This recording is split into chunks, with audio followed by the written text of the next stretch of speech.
南摩第三世多杰羌佛说。释法折言49。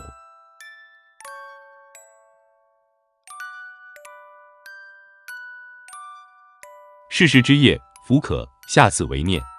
凡如是观者，乃众福成因耳。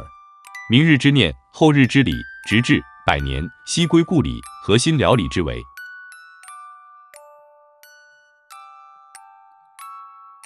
世界上的所有一切事情，我们决定要做的时候，就应当立刻下定决心去做，不要推到休息一会儿，或者明天，或者下次再来做。凡是有这种下次为念的人，一般不可能成就事业的。为什么要这样讲呢？